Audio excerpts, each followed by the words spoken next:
Hello, आप सबको जय मसीह की। आज भोर की आराधना, सुबह की आराधना में हम सब फिर मिल रहे हैं, एक दूसरे से बातें कर रहे हैं, क्योंकि परमेश्वर आज फिर हमें एक नई शिक्षा देने जा रहे हैं। जब नया दिन मिला है, रात भर हम चैन की नींद सोए और निश्चिंत होकर हमने आज सुबह का दिन देखा है। आज की तारीख हमारे लिए परमेश्वर ने जोड़ा। आइए हम सीधे वचन पर चलते हैं। दूसरा इतिहास 26 अध्याय उसका 5वां पद हम जकरिया के विषय में देख रहे हैं। जकरिया के दिनों में जो परमेश्वर के दर्शन के विषय समझ रखता था,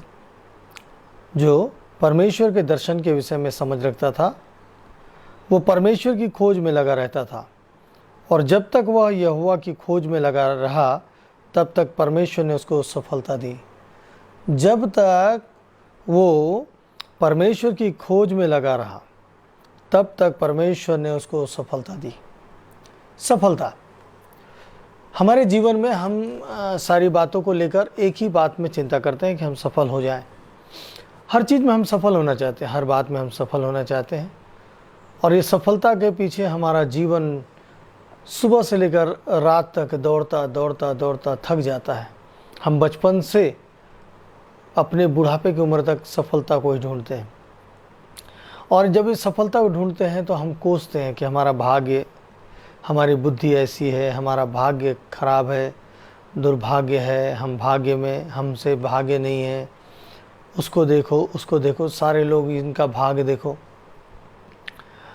हम कोसते हैं और उसी भाग्य और बुद्धि के दौड़ में हमारा जीवन जो है खुशी और शांति जो चली जाती है। मुझको एक और कहानी स्मरण आ रहा है, जैसे कि मैं आपके लिए प्रत्येक दिन एक कहानी लेकर आता हूँ, तो क्यों ना हम बुद्धि और ज्ञान की इस कहानी को सुने और देखें कि बुद्धि और ज्ञान और सबसे महत्वपूर्ण चीज़ है भाग्य, जिसके बारे में हम बात कर रहे हैं। तो भाग्य और बुद्धि, ये जो दोनों हैं, ये हम दोनों पाना चाहते हैं जिससे हम सफल हो जाएं। और ये दोनों के बीच की कहानी जो इस प्रकार से है कि एक रोज़ क्या होता है, भाग्य और बुद्धि दोनों आपस में लड़ाई कर बैठते हैं। बहुत बहस होता है दोनों में, इसलिए कि बड़ा कौन है, श्रेष्ठ कौन है। भाग्य कहता है कि मेरे बिना कुछ भी नहीं, मैं सबको बहुत कुछ बना देता हूँ, और जो मुझको पा जाता है वो सारी चीज़ों को जीत लेता है। दोनों में बहस होता है।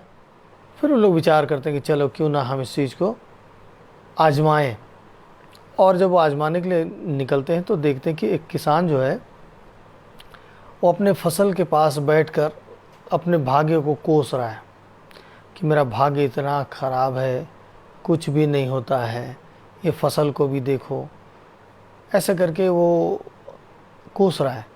तब ये बुद्धि और भाग्य दोनों उसके पास आते हैं और दोनों बोलते हैं कि यही एक मौका है, यही एक व्यक्ति है जिसके द्वारा हम दोनों अपनी आजमाइशें कर सकते हैं, जिससे हम जान जाएंगे श्रेष्ठ कौन है। तो भाग्य बोलता है कि चलो पहले मैं, और भाग्य पहले मैं करके जाता है। और वो किसान के फसल को क्या करता है, उसके जो फसल में जो दाने लगे होते हैं, उस दाने को वो क्या करता है, वो मोतियों से भर देता है।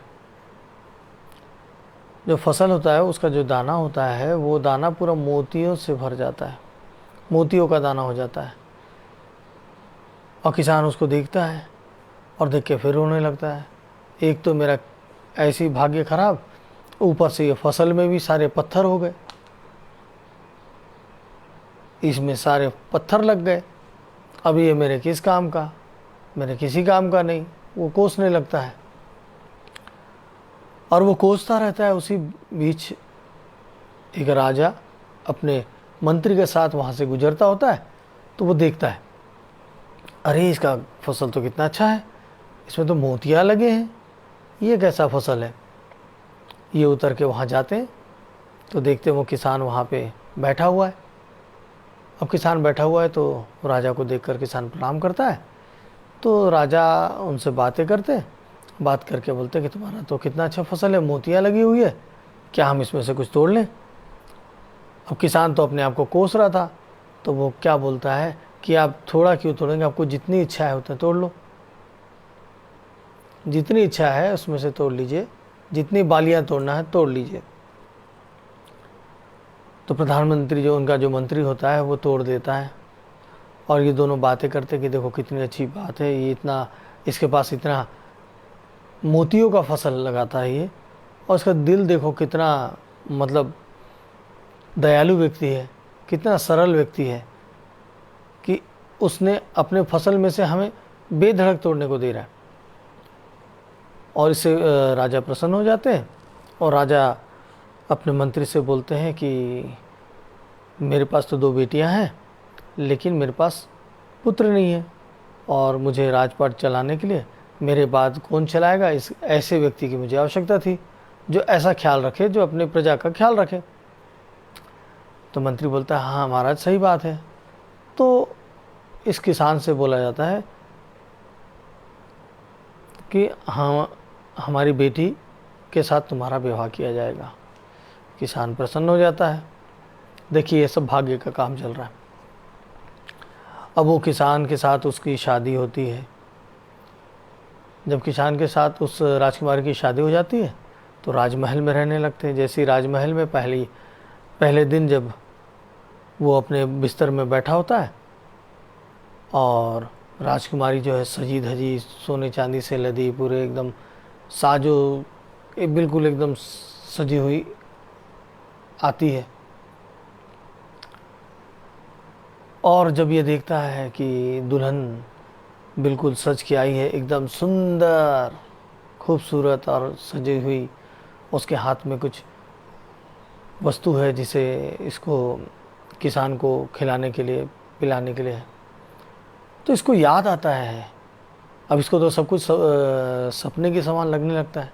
इसको याद आता है कि बचपन में मैंने सुना था कि चुड़ैल जो है खूबसूरत बन के आती है और उसके बाद फिर वो अपने रूप में आती है और मार देती है, और ये इस पे भय छा जाता है कि कहीं मेरे जीवन में ऐसा तो नहीं हो रहा, ये कहीं चुड़ैल तो नहीं है।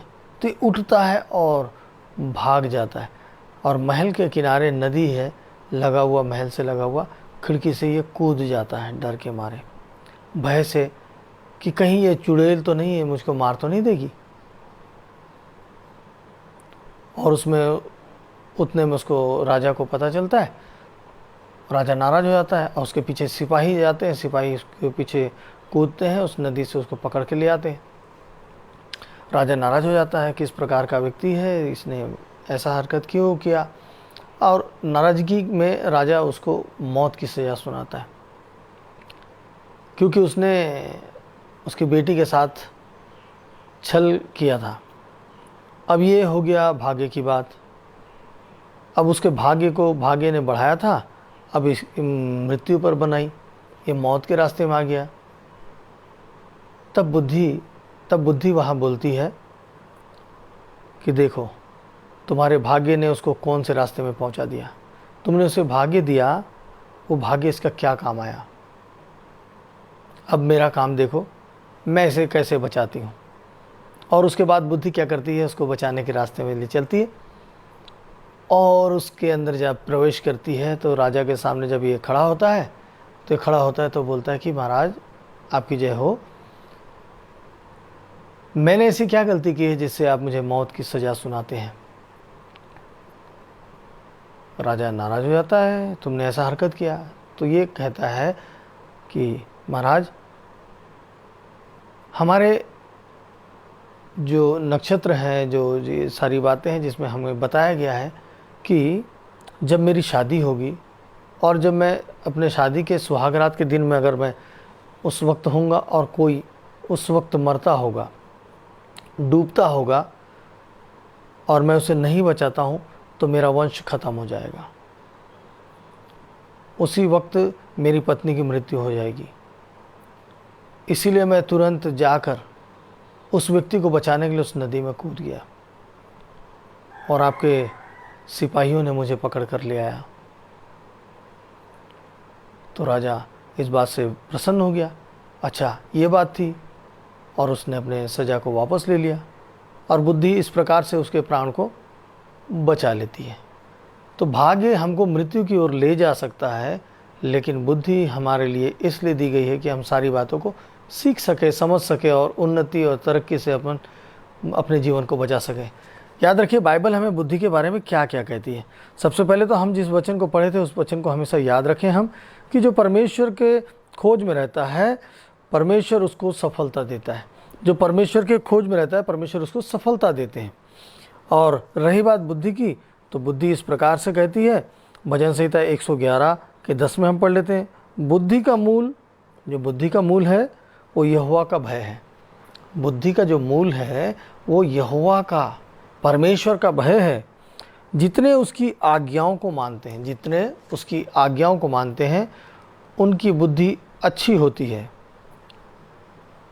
जितनी उनकी आज्ञाओं को मानते हैं उनकी बुद्धि क्या होती है? अच्छी होती है। मतलब यहोवा का भय मानना, परमेश्वर का भय मानना बुद्धि का मूल स्रोत है। मूल स्रोत वही हमारे प्राणों की रक्षा करती है, वो हमें सारी बातों से हमें बचाती है। और जो ऐसा करता है उनकी बुद्धि जो है वो अच्छी होती है, वो बुद्धि बहुत ही अच्छी होती है। और क्यों ना उस बुद्धि के बारे में और कुछ जान लें। उस बुद्धि के बारे में हमको जानने के लिए हम एक और वचन को निकाल लेंगे, और ये है नीति वचन 8। नीति वचन 8 में इस प्रकार से 11 से हम पढ़ते हैं, क्योंकि बुद्धि मूंगे से भी अच्छी है और सारी मन भावनी वस्तुओं में कोई भी उसके तुल्य नहीं। बुद्धि जो है मूंगे से भी अच्छी है और सारी मन भावनी वस्तुओं में कोई भी उसके तुल्य नहीं। अब बुद्धि क्या कहती है?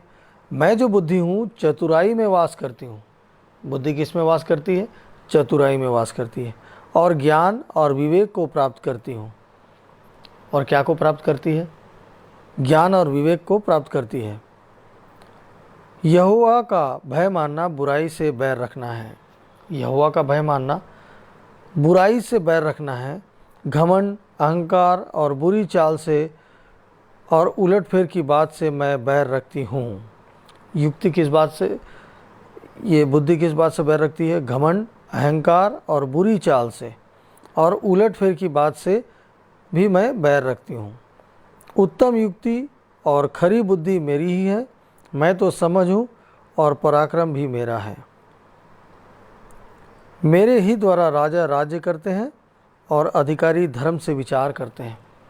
बुद्धि के द्वारा ही राजा जो है राज्य करते हैं और अधिकारी जो है धर्म से विचार करते हैं। अब बुद्धि यहाँ पे कह रही है कि घमंड, अहंकार, बुरी चाल से और उलटफेर की बातों से मैं बैर रखती हूँ। अगर हम ये सब बातें कर रहे हैं तो हमारा बुद्धि हमसे चला जाएगा, हमको समझ में नहीं आएगा, क्योंकि बुद्धि इन सब बातों से बैर रखती है। इसलिए परमेश्वर का वचन को हम माने, उसका भय माने, उसके पीछे चले। और जिस प्रकार से सभोपदेशक 3:22 में लिखा है, अतः मैंने यह देखा कि इससे अधिक कुछ अच्छा नहीं कि मनुष्य अपने कामों में आनंदित रहे, क्योंकि उसका भाग यही है, कौन उसके पीछे होने वाली बातों को देखने के लिए उसको लौटा लाएगा। मतलब अभी तो हमने भाग्य को देखा और बुद्धि को देखा। भाग्य हमें अगर आवश्यक है तो वो बुद्धि हमारे लिए उस चीज़ों को लेके आएगी, लेकिन बुद्धि हमारे प्राणों की रक्षा करती है। और बुद्धि हमें क्या सिखाती है? यहोवा का भय मानना सिखाती है, परमेश्वर का भय मानना सिखाती है। और किन बातों से हमें दूर रहने के लिए कहती है वो हमने देखा। तो ये बातों को हमने देखने के बाद एक बात यहाँ पे राजा सुलेमान कहते हैं सभोपदेशक में, कि अतः मैंने यह देखा, इससे अधिक कुछ अच्छा नहीं कि मनुष्य अपने कामों में आनंदित रहे।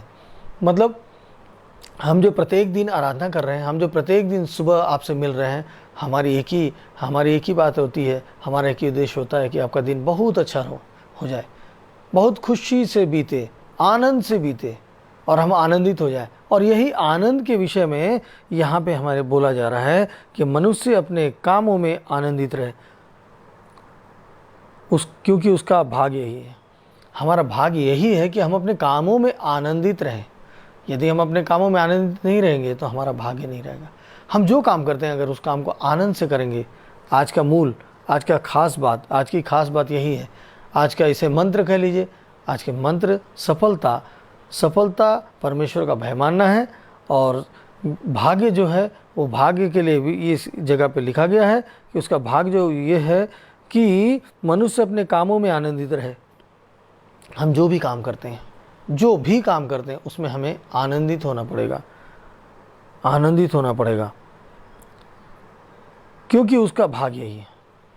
जब आनंदित होंगे तो हमारा लिखा गया है कि आनंदित होना ही हमारा भाग्य है। संसार की वस्तु को पाना हमारा भाग्य नहीं है, संसार के रुपए के पैसे को पाना हमारा भाग्य नहीं है, संसार की सारी बातों को पाना हमारा भाग्य नहीं है।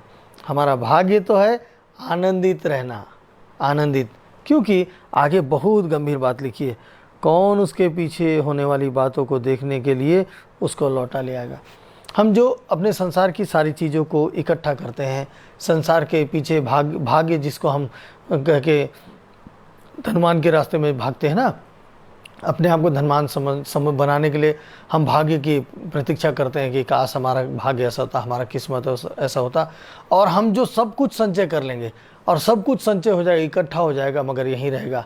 यहाँ पर राजा सुलेमान कहते हैं कि ये सारी बातों को देखने के लिए कौन हमको वापस लेके आएगा, हमारी मृत्यु के बाद हमको कौन वापस लेके आएगा। क्या लिखा हुआ है, कौन उसके पीछे होने वाली बातों को देखने के लिए उसको लौटा ले आएगा। हमारे जो कमाए हुए धन है, हमारे जो इकट्ठा हुए धन है, उसके बारे में उससे क्या हो रहा है क्या नहीं हो रहा है, उसको देखने के लिए हमको कौन लौटा के लेके आएगा। हमको कोई नहीं लौटा के लेके आएगा। इसलिए मूल क्या है, मूल बात यह है सब कुछ अच्छा है। मैंने यह देखा कि इससे अधिक कुछ अच्छा नहीं कि मनुष्य अपने कामों में आनंदित रहे, क्योंकि उसका भाग्य ही है। मनुष्य अपने कामों में आनंदित रहे, यही उसका भाग्य है। तो क्यों ना हम अपने जीवन में आनंद को ले आए, कितनी भी पीड़ा में हो, कितनी भी तकलीफ में क्यों ना हो, कितनी भी समस्या में क्यों ना हो, लेकिन हम आज के आनंद को ना खोएं। आज जो हमारे पास आनंद है, यह आनंद हमारे लिए खास है। आज हम जब बिस्तर से सो के उठे हैं, आज हम जो जीवित हैं, ये सबसे बड़ी हमारे लिए खुशी की बात है। अगर आप और मैं आज नहीं होते तो हमें कौन लौटा ले आता कि हमारे पीछे क्या हो रहा है? कौन लौटा सकता है? कोई नहीं। ये पवित्र शास्त्र हमें कहती है, ये पवित्र शास्त्र हमें बताती है, कोई लौटा के लाने वाला नहीं। हम परमेश्वर के न्याय तक के लिए स्थिर हो जाएंगे और हम अपने जीवन में दुख, समस्या, पीड़ा, बीमारी, सारी चीज़ों को लेकर आते हैं। यदि हम पवित्र शास्त्र पढ़ें और उसकी आज्ञाओं को माने तो परमेश्वर हमें ऊंचा से ऊंचा उठाएगा। जैसा यहाँ पवित्र शास्त्र में कहा गया है बुद्धि के बारे में, अगर हम नीति वचन पढ़ते हैं, नीति वचन के सारे अध्यायों को पढ़ते हैं, तो वहाँ बुद्धि के बारे में हमें शिक्षा मिलती है कि बुद्धि क्या चाहती है, हमें कैसे चलना चाहिए जिससे कि हमारा सम्मान बढ़ेगा, हम इस देश में एक उन्नत स्थान को पाएंगे, ऊंचाइयों को पाएंगे और हमारा सम्मान बढ़ता ही चला जाएगा। तो क्यों ना आज से हम आज के वचन का खास सार में जाते हैं कि मनुष्य क्या करेगा, आनंदित हो। हम आनंदित हो जाएं और अपने काम में आनंदित हो जाएं, अपने हम जो काम करते हैं उसमें आनंदित हो जाए, यही हमारा भाग्य है। फिर देखिए, जब हम इसको मान लेते हैं कि यही हमारा भाग्य है, यही हमारा भाग्य है, तो फिर हम उस चीज़ में आनंदित होना शुरू हो जाते हैं। लेकिन यदि हम दूसरे के भाग्य को देखते हैं, दूसरे के काम को देखकर हम समझते हैं, तो याद रखिए कि हमारा आनंद चला जाएगा। हम हमेशा दुखी होंगे, क्योंकि हम कुछ बना नहीं पाएंगे, हम कुछ कर नहीं पाएंगे, हम अपने जीवन का समय को नाश के गड्ढे में ले जाएंगे। इसलिए आइए हम प्रभु से प्रार्थना करें ताकि प्रभु हमको इन बातों में आगे बढ़ाए। आइए हम प्रार्थना में चलते हैं। सामर्थी प्यारे प्रभु यीशु मसीह, उद्धारकर्ता पिता, हम आपको धन्यवाद देते हैं पिता कि आपने खूबसूरत कहानी के द्वारा हमें शिक्षा दी है कि हम किस प्रकार से हम अपना जीवन को जिए, किस प्रकार से हम अपने जीवन को तैयार करें, किस प्रकार से हम आनंदित हों, हम अपने कामों में आनंदित हो जाएं, क्योंकि जो काम आपने हमें दिया है, जो काम आपने हमें सौंपा है, वो काम हमारे जीवन में है। हम परख नहीं पाते अपने शरीर को, अपने आप को पहचान नहीं पाते। हम दूसरे की कला को अपने में ग्रहण करके हम अपने आप में दुख को ले आते हैं, हम अपनी तरक्की को खो देते हैं, हम अपनी आशीषों को खो देते हैं और उसके दूसरे के भाग्य को देखकर हम अपने भाग्य को कोसते हैं। जबकि पिता परमेश्वर, जब आपने हमें संसार में भेजा है, हमें कई सारे कलाओं के साथ भेजा है।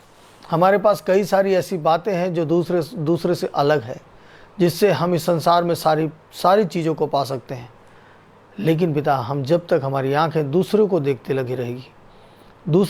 लगी रहेगी और आपका भय नहीं मानेगी, आपके खोज ही नहीं होगी, तो हमेशा हम भटकते रहेंगे, हमेशा दुख और तकलीफ में रहेंगे, हमेशा इन समस्याओं में जूझे रहेंगे और ये समस्या हमारी कभी ख़त्म नहीं होगी। मेरे प्रभु, मेरे यीशु, हम आपके पास हैं पिता परमेश्वर। हम आपके पास रहते हुए पिता हम इन बातों को समझना चाहते हैं जो बात आपने हमें आज बताई है। प्रभु, सबसे ख़ास बात है कि हमें जो काम मिला है और जो काम में आनंद आता है, हमें उस काम को करना चाहिए और तब हम समझते हैं कि हमारा भाग्य यही है। लेकिन हमें दूसरे के काम को देखकर उस काम में हम निपुण होना चाहेंगे तो हमारे लिए कभी भी सफलता को लेकर नहीं आएगी। हमारी सफलता यही है कि हम आपका भय माने, आपके पीछे चलें, पवित्र शास्त्र हमको जो सिखाती है उस पर हम अमल करें। और पवित्र शास्त्र हमें सिखाती है कि तुम खुद तैयार हो जाओ, तुम जो काम करते हो जिसमें तुम्हें आनंद मिलता है उस काम को आनंदित होकर करो, यही तुम्हारा भाग्य है और यही तुम्हारे लिए आशीष का कारण बनेगा। प्रभु, इतनी खूबसूरत बात आपने कही है, मैं आपको धन्यवाद देता हूँ। प्रभु, आज फिर मैं कई प्रकार की बीमारियों से जूझ रहे लोगों के लिए प्रार्थना करता हूँ पिता परमेश्वर। प्रभु, हर एक को चंगाई दीजिए पिता, जो अभी आपके सामने अभी हाथ जोड़कर विनती कर रहा है और मांग रहा है प्रभु जी, आज उसके जीवन में बदलाव आ जाए, आज उसके जीवन में चंगाई आ जाए। प्रभु, वो व्यक्ति अपने पापों की क्षमा मांगे तो उनके पापों को क्षमा करना पिता, उन पर दया करना, उनके श्राप को हटा देना पिता परमेश्वर। प्रभु, ऐसे कई परिवार हैं पिता, कई परिवार है मेरे पिता परमेश्वर जो लगातार आपके सामने आना तो चाहते हैं पिता परमेश्वर, लेकिन उनके बंधन उनको रोकती है पिता, क्योंकि वो संसारिक बंधन में पड़कर प्रभु जी आपके पास उनके लिए समय नहीं होता। प्रभु, आज जो आपके लिए समय देना शुरू करेगा प्रभु मेरे पिता, उनसे अपना प्रेम अपनी दया दिखाना पिता परमेश्वर। प्रभु जी, हर एक व्यक्ति को जिन्होंने मुझसे प्रार्थना कराया उनकी प्रार्थना को आपने सुना और वे चंगे हुए पिता परमेश्वर, उसके लिए मैं आपको धन्यवाद देता हूँ। प्रभु, कई बीमारियों से लोग ने चंगा हुए पिता परमेश्वर, आपने उन्हें चंगा किया, मैं आपको धन्यवाद देता हूँ पिता परमेश्वर। प्रभु मेरे पिता परमेश्वर, ऐसी कई बातें हैं पिता जिसमें हम हार जाते हैं प्रार्थना में, हम नहीं समझ पाते कि आपकी योजना क्या है पिता। लेकिन प्रभु, ये बात तय है प्रभु जी कि हम सबको इस दुनिया को छोड़कर जाना है और हमें कोई लौटा कर नहीं लाएगा कि तुम्हारी दुनिया को वापस देखो क्या हो रहा है, तुम्हारे लोगों को देखो, तुम्हारे धन संपत्ति को देखो, ऐसा कुछ भी नहीं हो सकता। लेकिन हमें लौट कर आपके पास जाना है प्रभु, इसलिए हम आपके पास जाने लायक तैयार हो जाएं। प्रभु, आपने हमारी प्रार्थना को सुना है और आज एक खूबसूरत मौका दिया, खूबसूरत बातों से आपने हमें शिक्षा दिया है पिता। प्रभु जी, उस बात के लिए पिता हम पिता भाग्य के पीछे ना दौड़ें, हम किसी को ना कोसें, हम परमेश्वर की बातों को माने, परमेश्वर हमको सफल करेंगे। परमेश्वर हमारी प्रार्थना को सुनते और उसे पूरा करते हैं। इसलिए प्रभु मैं आपका धन्यवाद करता हूँ। थैंक यू जीसस, आपने ऐसा किया है पिता, आपके पवित्र मीठे नाम से मांगता हूँ, आमीन आमीन आमीन। तो मेरे खास मित्रों, परमेश्वर पर विश्वास करने वाले मेरे भाई बहनों, मेरे वचनों को सुनकर, मेरे द्वारा वचनों को सुनकर उसको मानने वाले मेरे भाइयों बहनों, आज हमने बहुत कुछ सीखा। लेकिन वचन की शुरुआत जो हमने किया था, वो वचन का शुरुआत इस प्रकार से था कि एक व्यक्ति जकरिया है, वो क्या करता था, परमेश्वर की खोज में लगा रहता था और जब तक वो यहोवा की खोज में लगा रहा तब तक परमेश्वर ने उसको सफलता दी। तो जब उस व्यक्ति के बारे में लिखा कि जब वो उसके खोज में लगा रहा तब तक परमेश्वर ने उसको सफलता दी।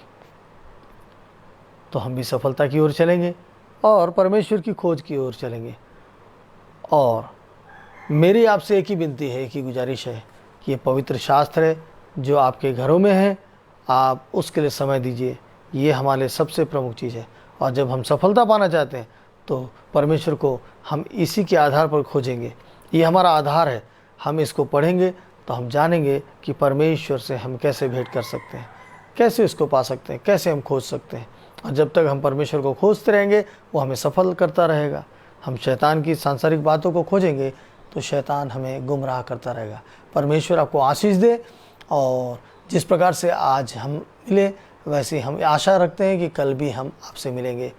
और प्रत्येक दिन आप हमारे वचन को सुनते हैं और परमेश्वर से प्रेम करते हैं। इसलिए प्रभु आपको बहुत बहुत बहुत आशीष दे। God bless you.